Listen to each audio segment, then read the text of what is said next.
¿Cómo están?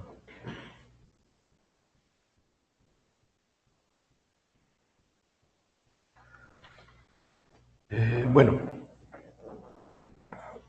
entonces, pues ayer repasamos, vimos un poquito qué era Machine Learning, ¿verdad?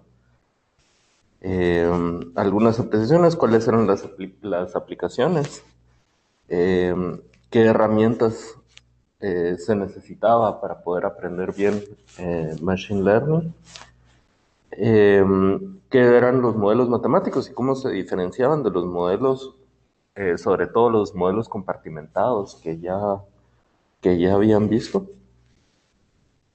Eh, que, bueno, que estos algoritmos, al menos los métodos que estamos presentando, pues buscan hacer proyecciones, ¿no? Y entonces habíamos hecho un repaso de lo que era una regresión lineal, ¿verdad? Y de cómo evaluar, cómo se podía aplicar esto al contexto de las epidemias, ¿verdad? Donde veíamos qué pasaba cuando teníamos una regresión lineal y que era importante estar evaluando constantemente cuáles eran nuestros modelos, ¿verdad? Entonces, que en los primeritos días, pues, una regresión lineal aparentemente funciona bastante bien. Luego un modelo exponencial, que también puede funcionar bien los primeros días, un poquito más extendido que la regresión lineal, ¿verdad?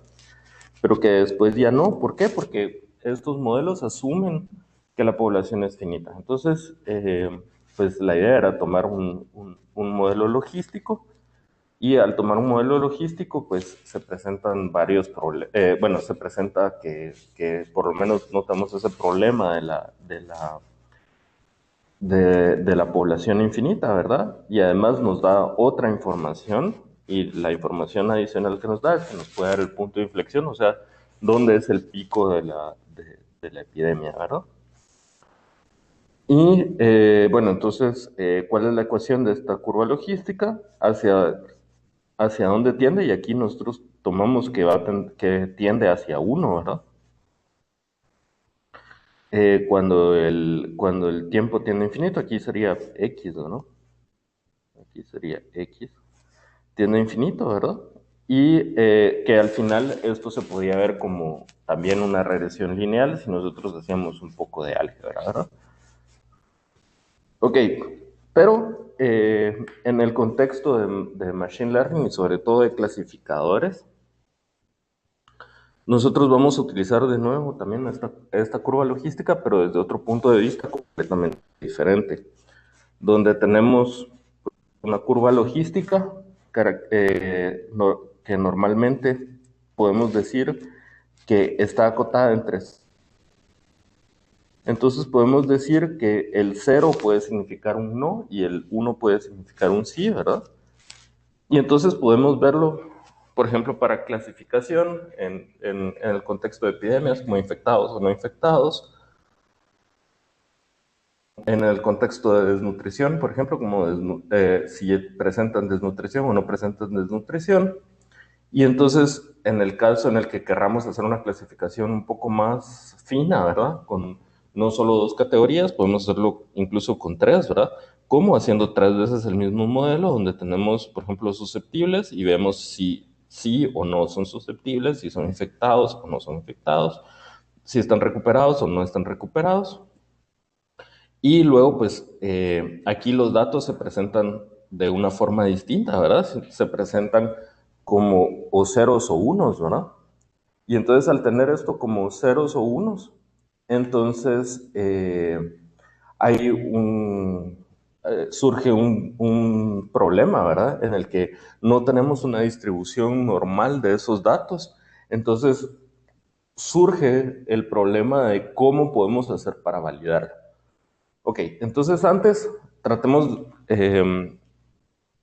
tratemos de ver qué es lo que busca hacer esta regresión logística, ¿verdad? Entonces, regresión logística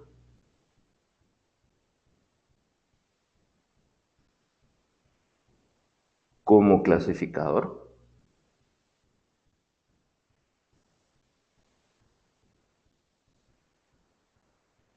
Entonces, pues la idea no es muy complicada, ¿verdad?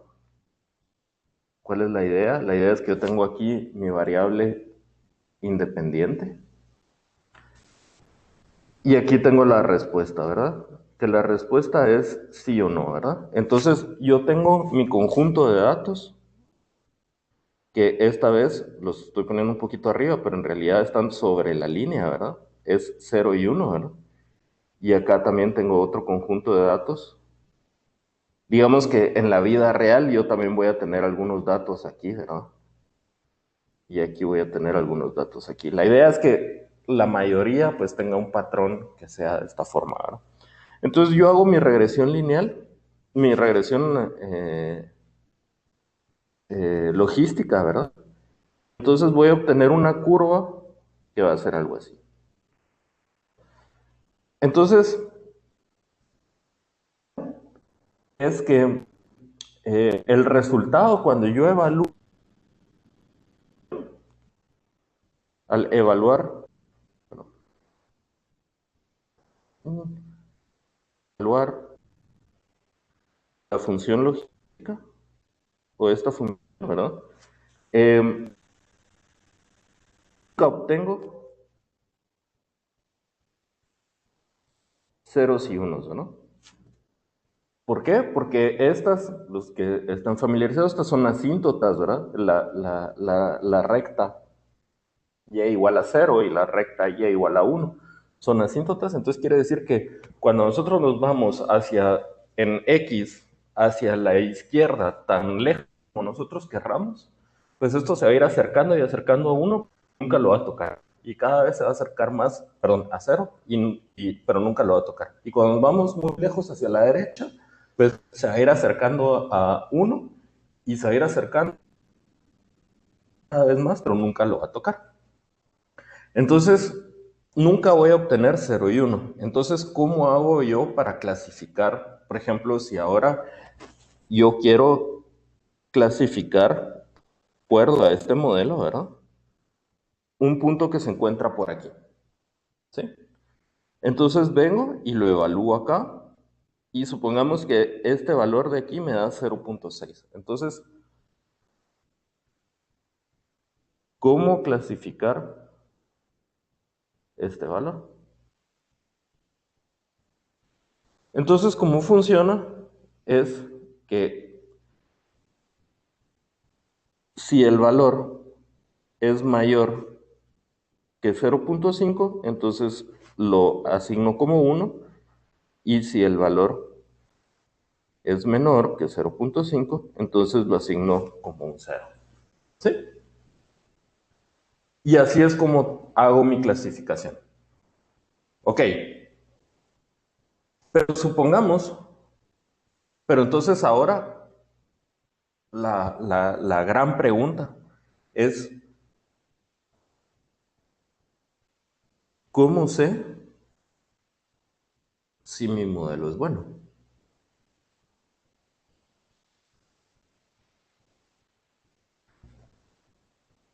Y luego también, ¿qué significa esto? ¿Qué significa, verdad?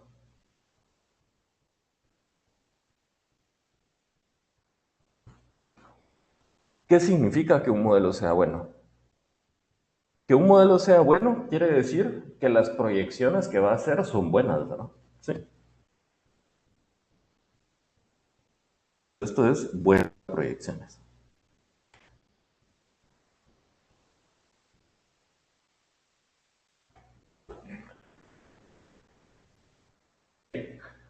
Ahora, ¿cómo puedo saber si esas proyecciones son buenas?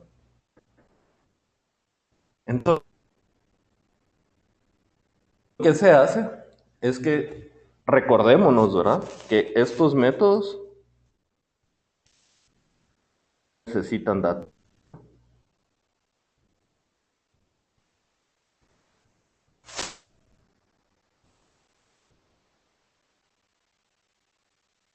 Esta forma de evaluarlos, pues va a ser, esta forma de evaluarlos va a,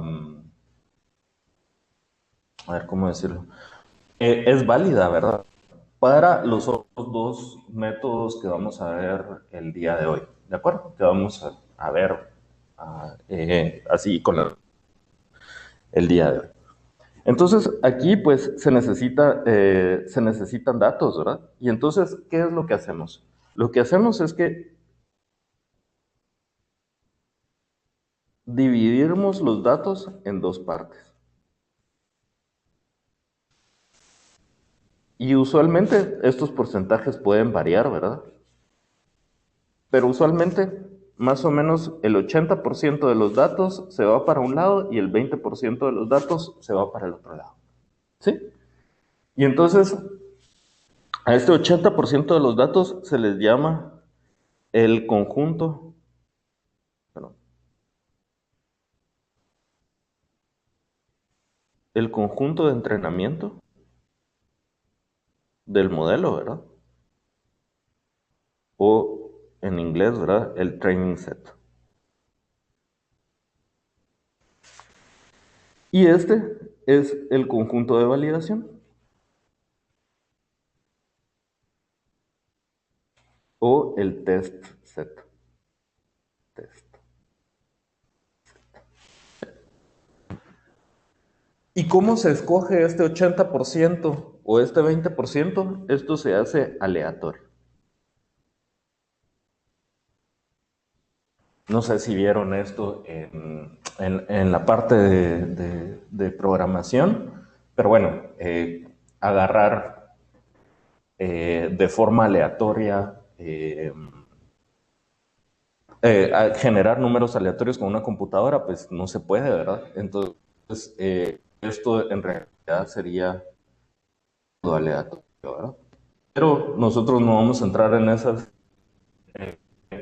aspectos tan técnicos, y vamos a asumir que sí son aleatorios, ¿no? Entonces, de forma aleatoria, yo le digo a la computadora, le pido que escoja el equivalente a un 80% de los datos. Y el otro 20% me los deje ahí guardar mientras, ¿verdad? Entonces, ¿qué hago con este conjunto de entrenamiento? Con este conjunto de entrenamiento, entonces yo mi regresión.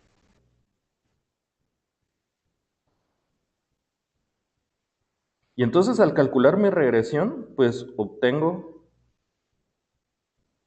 el beta cero y el beta uno, ¿verdad? Recordémonos aquí. A ver, aquí está. ¿Sí? Recordémonos aquí que esta es mi ecuación, ¿verdad? Y esta es mi ecuación que me va a generar esta gráfica, ¿verdad? Entonces, esta ecuación está completamente definida por beta cero y beta uno. Entonces, yo a partir de este conjunto de entrenamiento del 80% de los datos que escogí de forma aleatoria, yo obtengo el beta cero y el beta uno. Y entonces luego vengo y una vez tengo esto, se lo aplicar al 20% restante. ¿Qué sucede con este 20%? Con este 20% yo conozco cuáles son las respuestas verdaderas, cuál es el resultado de la medición. ¿Sí? Yo puedo saber, una vez se lo apliqué, ¿verdad? Yo puedo saber cuántos aciertos y cuántas fallas, ¿verdad? Y cuántas fallas produce el modelo sobre este 20%. Y al tener todos los datos, todo el conjunto de datos que yo tengo, cada uno de los datos que yo tengo, tiene la misma probabilidad escogido para el conjunto de entrenamiento o para el conjunto de validación, entonces, pues no estoy sesgando de ninguna manera o hago lo posible para que mi muestra no esté sesgada de ninguna manera. ¿Sí? Ok. Entonces, esto se llama test set o validation set, ¿verdad? Ok. Entonces, ¿cómo puedo hacer yo para ver esto de una mejor manera? Entonces, a partir de aquí, es posible calcular lo que se llama una matriz de confusión.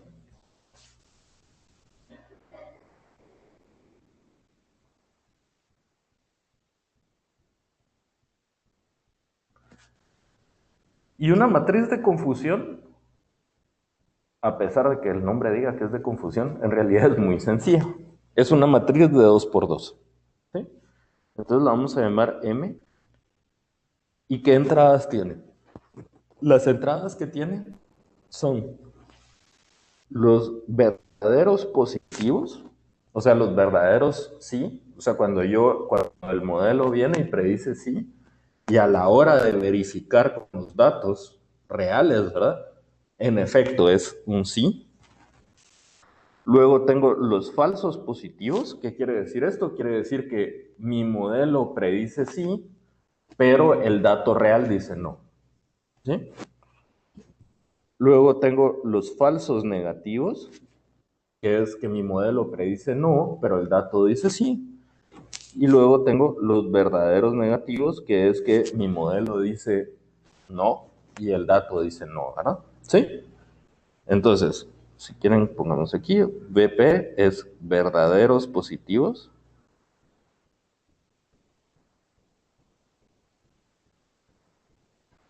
FP es falsos positivos,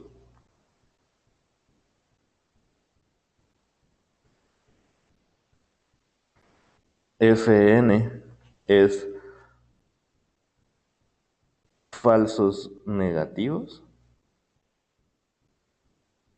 y VN es verdaderos negativos. ¿Sí? Ok. Entonces, ¿qué sería lo mejor? Entonces, supongamos que el conjunto de validación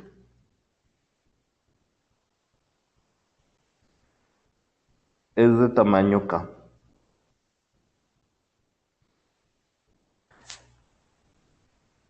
Entonces, ¿cómo quisiéramos, qué sería lo mejor, cuál sería la mejor matriz de confusión posible para nuestro modelo?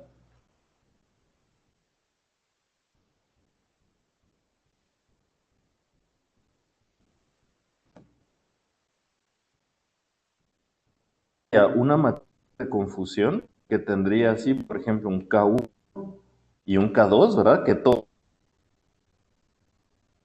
Y que aquí sean cero, ¿verdad? ¿Sí? Con K1 más K2 igual a K, ¿verdad? ¿Sí? Si yo tengo esto así, quiere decir que en la diagonal principal yo tengo números positivos, obviamente, ¿verdad? Y en la antidiagonal tengo ceros, entonces quiere decir, o tengo números muy cercanos a ceros, números muy pequeños, quiere decir que mi modelo está funcionando bien. ¿De acuerdo? Entonces, este es el caso ideal. ¿De acuerdo? ¿Qué pasa si yo tengo una matriz donde tengo aquí 0, K1, al revés, ¿no? ¿Qué sucede aquí? Quiere decir que mi modelo está prediciendo lo contrario, ¿verdad? ¿Sí? Y eso no es tan malo. ¿Por qué? Porque si predice lo contrario, pues podríamos decir incluso, bueno, entonces hagamos al revés las predicciones, ¿verdad? O sea, si me predice no, entonces mejor yo digo que sea sí. Y si dice sí, pues yo digo que sea no, ¿verdad? El peor escenario posible es cuando yo tengo lado, ¿verdad?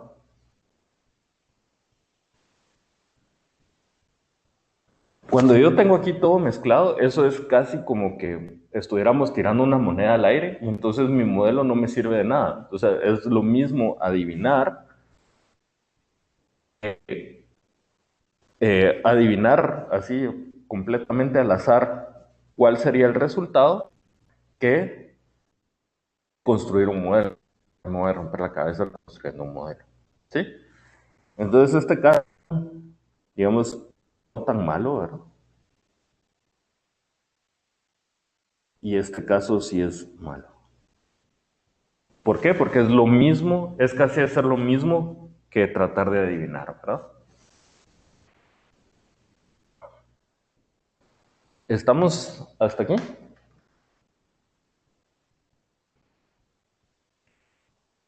Muy bien. Eh, mm, pues a partir de aquí se pueden, a partir de esta matriz se pueden sacar un montón de parámetros, ¿verdad? Que pueden ayudar a evaluar el modelo. Vamos a ver, por ejemplo,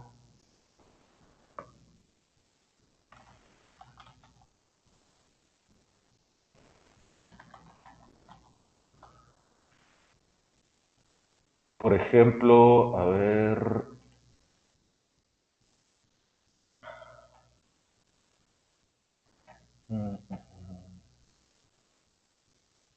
ahí estamos. Por ejemplo, se puede sacar la sensitividad del modelo, ¿verdad? ¿Qué sería? La sensitividad del modelo son los verdaderos positivos dividido los verdaderos positivos más los verdaderos negativos, ¿verdad? Quiere decir qué tan sensible es el modelo, quiere decir, o sea, qué tanto predice bien los, qué tanto predice bien los positivos sobre lo que predice bien, digamos. Luego está la especificidad. Especificidad que es verdaderos negativos al revés, ¿no? Más sobre los verdaderos positivos más los verdaderos negativos. Eh, y creo que la más importante es la certeza, ¿verdad? Del modelo. Entonces, la certeza del modelo, ¿cómo se evalúa? Se evalúa como eh, verdaderos positivos más los verdaderos negativos sobre el número total, ¿verdad? Verdaderos positivos más los verdaderos negativos más los falsos positivos más los falsos negativos. Entonces, esto me dice qué proporción, ¿verdad? De las proyecciones que yo hice están bien. Entonces, obviamente, si la certeza va a 1, ¿verdad? O al 100%, pues esto funciona bastante, quiere decir que el modelo funciona bastante bien. Aquí puede haber un problema, ¿verdad? Puede haber el problema de que haya, eh, aunque la probabilidad sea poca por la forma en que nosotros eh, escogemos nuestro set de datos, ¿verdad? Puede que tengamos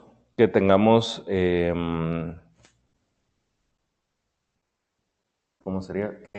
Hemos escogido, ¿verdad? Datos para entrenar que estén sesgados, ¿no? Entonces, algo que funciona bastante bien y es a la hora de evaluar, de que se hace cada una de las evaluaciones, se puede hacer una evaluación de matriz de confusión y esto se puede graficar. Y esto se grafica por medio de lo que se llaman curvas ROC. ¿Y qué son las curvas ROC en inglés? ¿Por qué? Porque se empezó a utilizar mucho en señales, ¿verdad? En transmisión de señales. Y entonces es Receiving Operating Characteristic.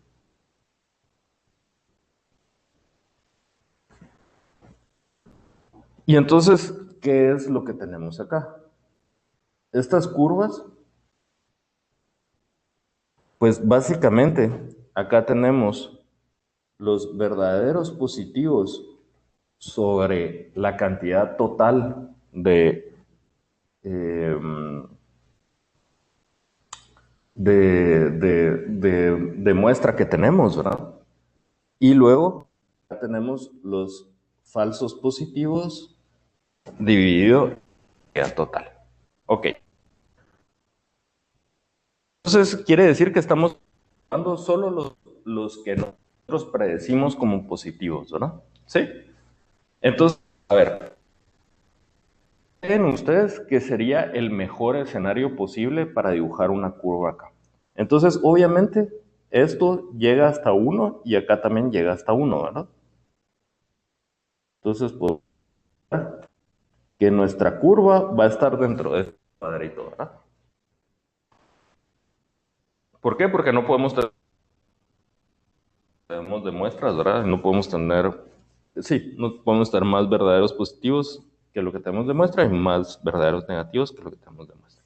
Entonces, ¿cuál sería el escenario ideal? Entonces, pongamos aquí el ideal, ¿no? ¿Qué creen ustedes? El ideal sería que siempre, independientemente de la cantidad de verdaderos negativos que tengamos, siempre sea casi uno, ¿verdad? Entonces, la curva ideal va a ser esta que está aquí, ¿verdad? ¿Sí? ¿Cuál sería la que todo esté equivocado? Sería todo equivocado.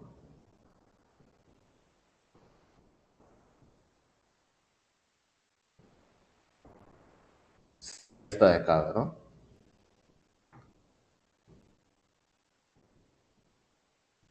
Y luego, particular, que es esta de acá, que es la diagonal, y esto es equivalente a tirar una moneda al aire, ¿verdad? Es decir, es adivinar. Entonces, yo puedo pedirle a mi programa que me calcule mi curva ROC. Solo con ver el aspecto de la curva, ¿verdad? Si se parece más a la verde, pues todo bien. Si se parece a la azul, estamos en problemas. Y si se parece a la roja, quiere decir que está prediciendo todo al revés, ¿verdad?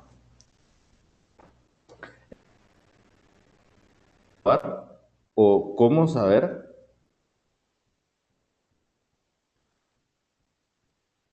qué tan buena es mi curva, ¿verdad? Qué tan buena es mi modelo.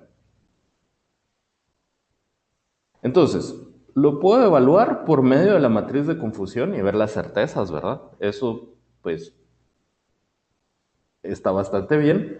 Y luego también se pueden evaluar estas curvas. Y al evaluar estas curvas, pues, ¿qué característica podemos sacar de una curva como estas que nos pueda ser útil para tener un numerito? Sería, se evalúa el área bajo la curva. El AOC es en inglés Area Under the Curve o área bajo la curva.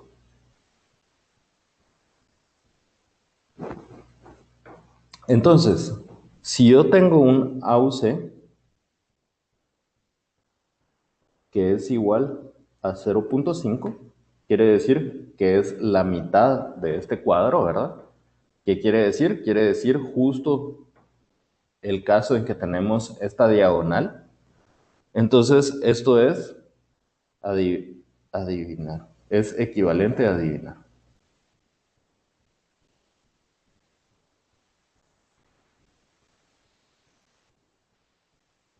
Y entonces es un mal modelo para el conjunto de datos que tenemos. Bien. Luego, si mi AUC está entre 0.5 y 0.6, normalmente yo digo que mi modelo es malo. ¿Sí? Si mi área debajo de la curva se encuentra entre 0.6 y 0.75, usualmente digo que el modelo es regular. Si mi área debajo de la curva se encuentra entre 0.75 y 0.9, mi modelo es bueno. Aquí ya empiezan los casos más excepcionales, ¿verdad? Entre 0.9 y 0.97, digo que mi modelo es muy bueno.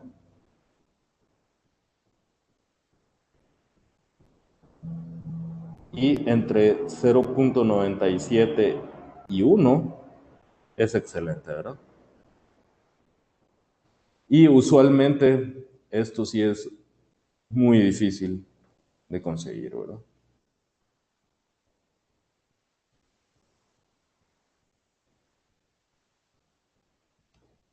Usualmente con este nos conformamos.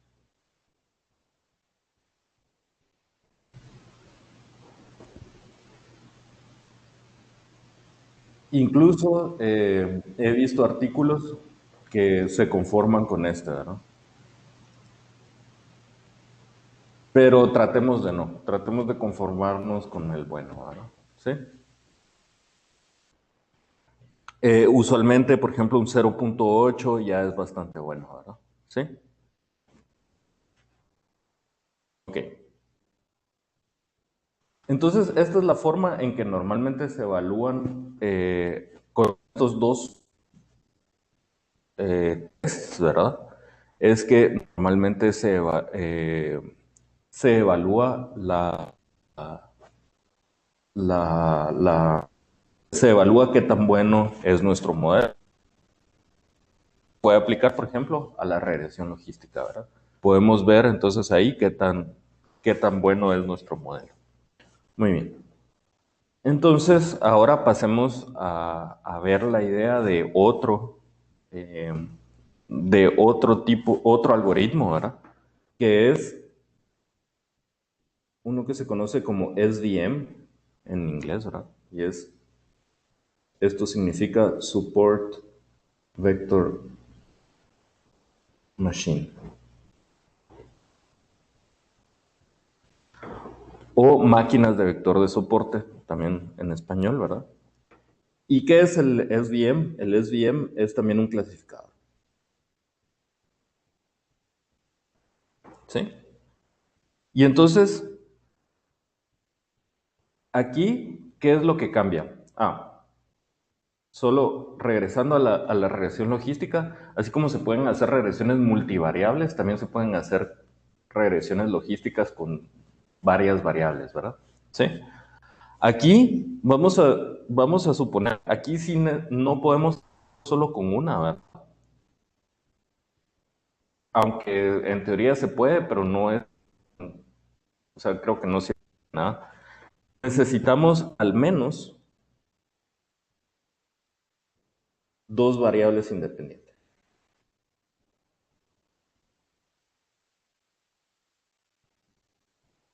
Eh, eh,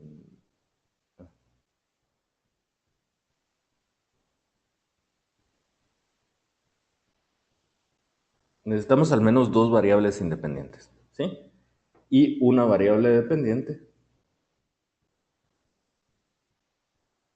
igual que en el caso de la regresión logística, que es sí o no, por ejemplo, ¿verdad? Muy bien. Entonces, al tener yo mis dos variables independientes, ¿qué es lo que hago? Hago una gráfica de dispersión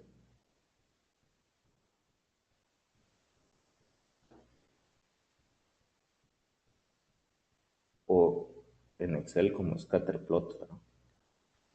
O en, o en Python, en el lenguaje de programación que quieran, o incluso en Excel, ¿verdad? Se hace un scatterplot de las dos variables, de las dos variables independientes. Entonces, básicamente yo tengo aquí la variable uno y aquí, perdón, la variable 2 da lo mismo. La variable uno, ¿sí? Y entonces yo voy a agarrar, ¿cómo voy a diferenciar mis variables dependientes, que serían mi sí y mi no?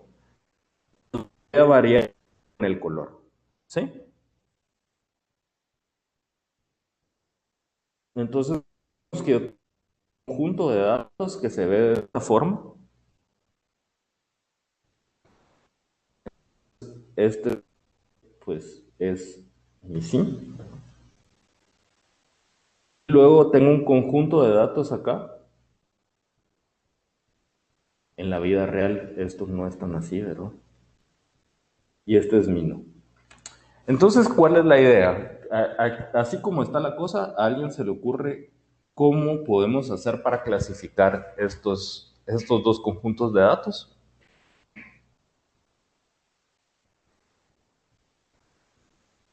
A alguien que se le ocurra algo.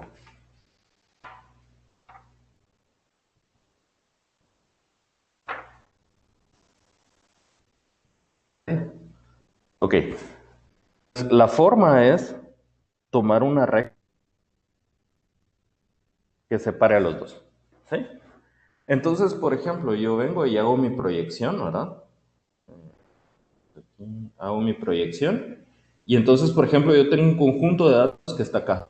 Yo quiero saber si lo clasifico como verde o como rojo. Y entonces, pues, según tal recta que yo hice, clasificar como verde. ¿Sí?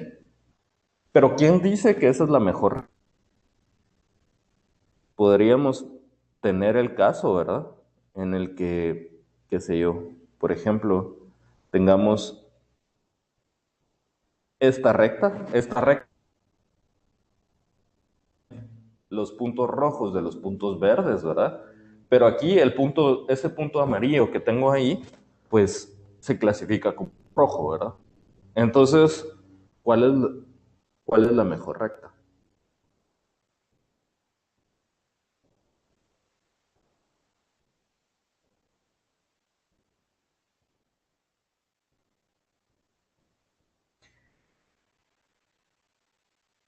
A lo que se hace ¿cómo se llama? En el método de mínimos cuadrados, ¿verdad? Aquí lo que trata de hacer es que esté lo más separado posible de todos los puntos. Digamos, que esté entre los dos conjuntos, pero que esté lo más separado posible. Y esa es la forma en que se determina la recta. Pero ahora veamos, pasemos a otra situación.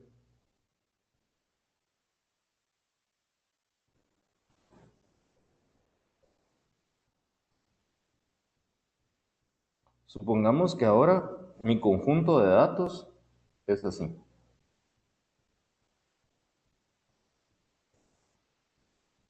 Está algo así, ¿verdad? Y luego, acá,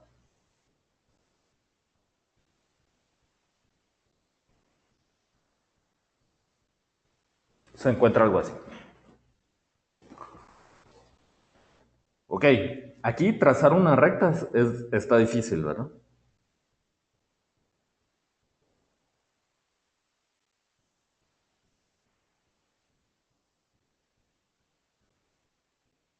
que se pare es difícil. Por no decir no se puede, ¿verdad? Entonces, ¿qué es lo que se hace? Se hace una transformación de los datos, ¿verdad? Y entonces, ¿qué transformación puedo aplicar? Lo que puedo aplicar es cuál es la distancia al origen, ¿verdad? Pareciera como circulitos, ¿verdad? Entonces, puedo ver cuál es la distancia al origen y al tenerla y al poner la distancia al origen como una de las variables, pues yo empiezo a tener que mis puntos verdes, pues esta sería en la vertical estaría la distancia al origen, ¿verdad? Entonces los puntos verdes están abajo, ¿verdad? Y los puntos rojos, pues van a estar arriba. Y aquí, pues yo ya puedo venir y hacer esto. Que en este espacio original, sin la transformación, sería un círculo, ¿verdad? Sí. A estas transformaciones de acá, que también es común utilizarlas, se les llama kernel. Y eso nos puede dar mejores resultados. ¿Sí? Muy bien. Vamos a otra situación, que es una situación real. Ya el kernel, ya hicimos, aplicamos el kernel adecuado y todo. Nos topamos con una situación en la que pues tenemos un conjunto de datos aquí así, ¿verdad?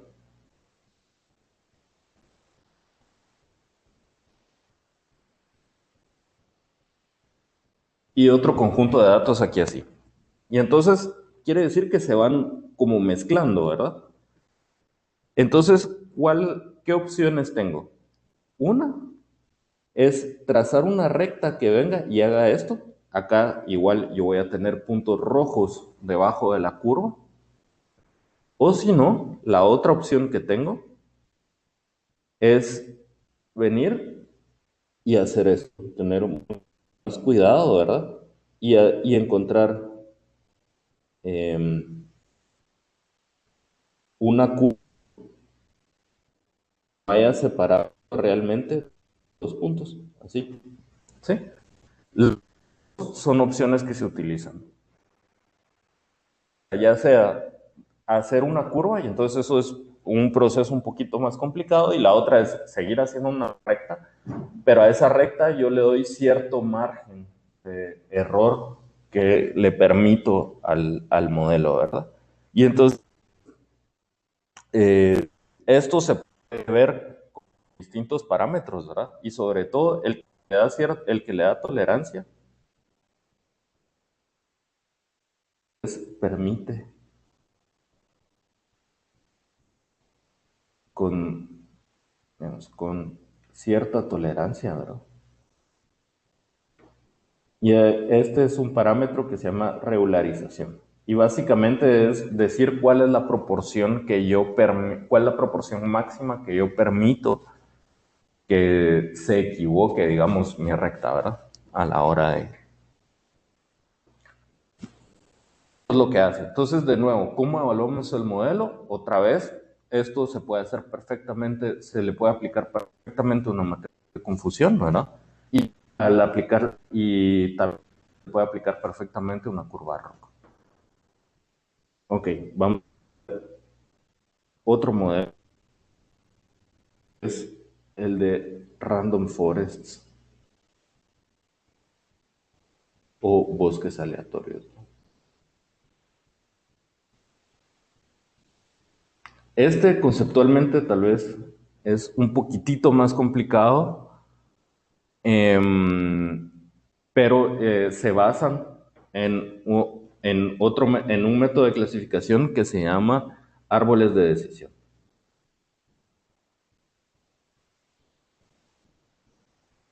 Y para esto, pues vamos a ver un ejemplo, ¿verdad? Y el ejemplo es muy sencillo.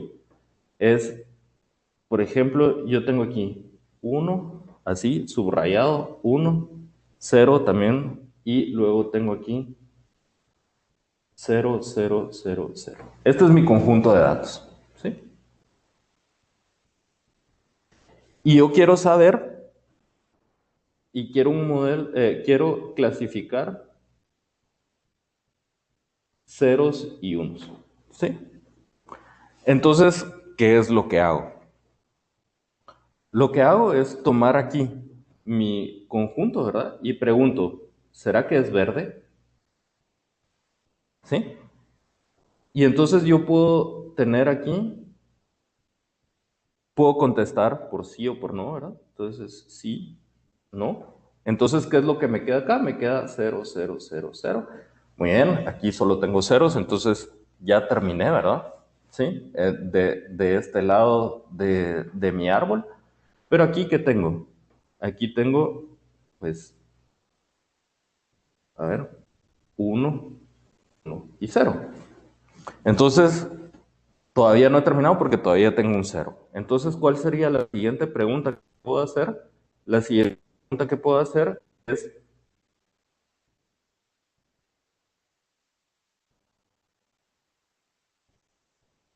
¿está subrayado? Y entonces, con esto, pues, en el sí, ¿verdad? Y aquí el no. En el sí, pues yo, y aquí voy a tener un cero, ¿verdad? ¿Sí? Y entonces aquí logramos hacer la clasificación. Así de simple. Y eso es lo que buscamos. Entonces aquí mis variables dependientes que son el color y si está subrayado o no. Lo mismo puedo hacer con otras cosas, ¿verdad? Por ejemplo, los recursos o dónde vive la persona. ¿Será que vive aquí o no vive aquí? ¿Será que tiene estos recursos o no tiene estos recursos? Etcétera, etcétera, ¿verdad? Y con eso, pues yo puedo ir haciendo, obviamente la vida real es más difícil, ¿no?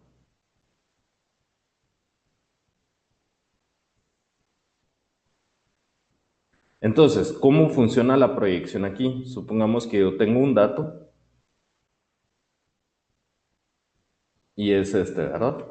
Si es este, pues todo bien, ¿verdad? ¿Por qué? Porque es verde, entonces se va a ir, va así, ¿verdad? Y de ahí está subrayado, va a ir así y me va a predecir uno.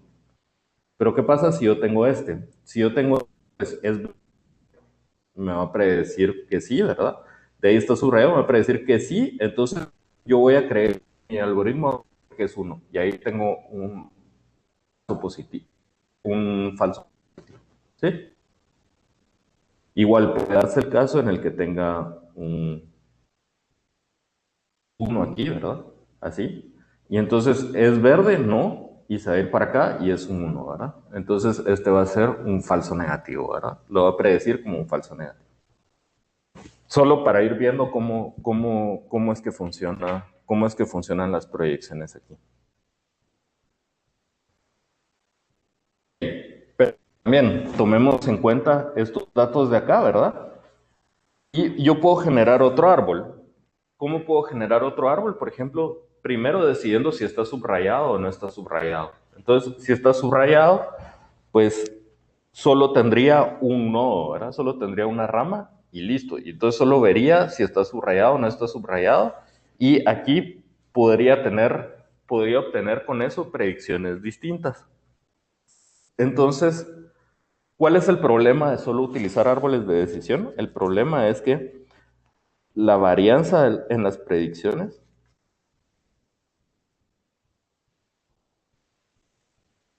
es grande, ¿sí? Y entonces, ¿cómo podemos hacer para disminuir esa varianza? Entonces ahí es donde entran los bosques aleatorios.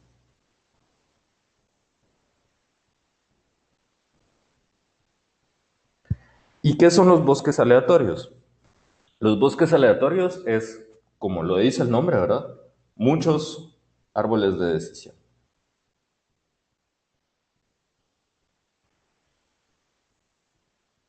Y supongamos que yo tengo árboles de decisión, ¿verdad? Y tengo 9 árboles de decisión. En realidad podemos hacer muchos más, ¿verdad? Y tenemos 6 que predicen uno y 3 que predicen cero. ¿Sí? Entonces, aquí vemos que tenemos esa varianza, ¿verdad? Para el mismo dato predicen cosas diferentes. ¿Sí? Y entonces, ¿cómo se decide? Pues el que tiene más votos, también por eso me gusta esto, es bastante democrático. El que tiene más votos, ese tiene la predicción, ¿verdad? Entonces quiere decir que aquí, en los bosques aleatorios, va a predecir que es uno, ¿sí? No va a predecir que es cero. ¿Y por qué funciona? Funciona porque cada uno de estos árboles es independiente del otro, ¿sí? Entonces, al ser árboles que son independientes, pues entonces eh, como que se van tejiendo los errores de uno con el otro y eso hace que disminuya la varianza. Ahora, cuando tenemos los árboles posibles y no 9, no podemos cerrar todos. Entonces se utiliza una técnica que se llama bootstrap. ¿Y qué es eso? Es que yo vengo y agarro al azar mis árboles aleatorios, agarro por ejemplo el 20% de mis árboles aleatorios y veo cuál es la predicción que me da con esto de la mayoría, ¿verdad? Sí, 20% al azar. Pueden repetirse o no repetirse y vuelvo a evaluar lo mismo. Y así lo hago muchas veces y luego encuentro cuál es de nuevo el que más el,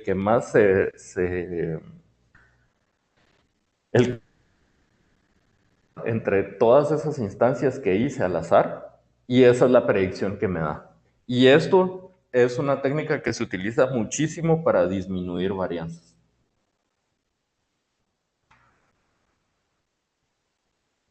Entonces, por ejemplo, también se utiliza, así como, también se puede utilizar en las regresiones. Por ejemplo, si yo tengo pocos datos, quiero hacer una regresión lineal y tengo pocos datos, entonces quiere decir que mi varianza normalmente va a ser muy grande. Entonces, hacer un bootstrap también funciona, es algo que funciona bastante bien. Y luego, normalmente, la mejor manera de ordenar las variables con las que se va evaluando, normalmente es, aquí, pues parecería ver si está subrayado o no está subrayado, porque eso me va a clasificar más rápido, ¿verdad? Entonces quiere decir que subrayado es una variable que es más importante que el color. Entonces, al tener aquí, en este algoritmo, podemos decir que subrayado es una variable más importante que el color, ¿verdad? Entonces, bosques aleatorios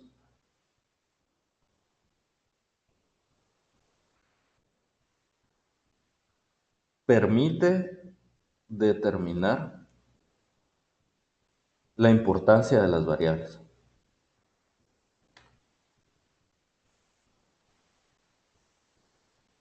Y esto es bien interesante cuando tenemos modelos, cuando no tenemos un modelo teórico que respalde la relación entre las variables, ¿verdad?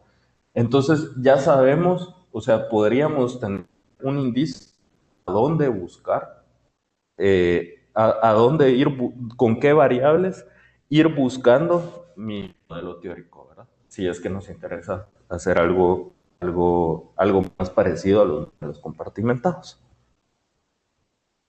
Y bueno, creo que eso sería eh, mi participación en esto. Como les repito, no es...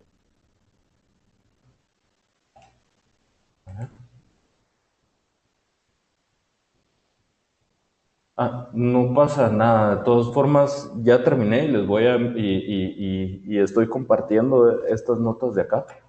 Entonces, ahorita con que me oigan es suficiente.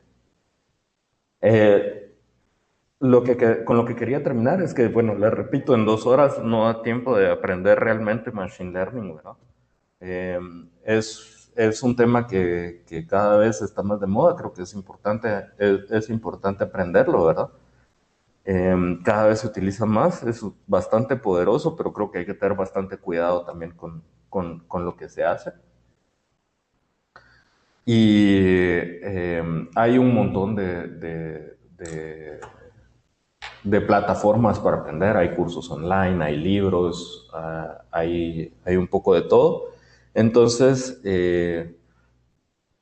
pues de verdad, los animo a utilizarlo. Son herramientas muy, muy versátiles, ¿verdad? Que sirven no solo para epidemias, sino que sirven para un montón de cosas más, ¿verdad? Casi que lo que a ustedes se les ocurra. Entonces, los exhorto a aprender esto. Y si no, por lo menos, si no es aprender a hacerlo, por lo menos a conocer. Mi idea fuera que por lo menos se conocieran los conceptos básicos para que se supiera lo que se puede hacer y lo que no se puede hacer, y que con la persona que va a analizar que va a hacer los análisis realmente acá, pues tengan mayores herramientas para poder comunicarse con ellos, ¿verdad? Eh, y eso sería todo. Espero que les haya servido y bueno, hasta una próxima. Muchas gracias, Juan Diego. ¿Queda alguna una pregunta ahí que si podrías recomendar algún libro específico? Sí, hay uno, lo voy a escribir en las notas y entonces cuando lo mande ahí va a estar escrito al final. De acuerdo. Muchas gracias, Juan Diego. Solo unos anuncios para, para todos. Eh, Estamos haciendo unos formularios de retroalimentación para que nosotros sepamos qué les ha parecido esta escuela. Entonces, eh, les compartí en el chat el formulario de retroalimentación. El formulario es el mismo para todas las actividades. Así que por favor, traten de recordar llenar el formulario para todas las actividades y con una sola vez por cada actividad es suficiente. Entonces, si no hay más en esta sesión, nos vemos a las 10:15 en la última sesión del taller de programación.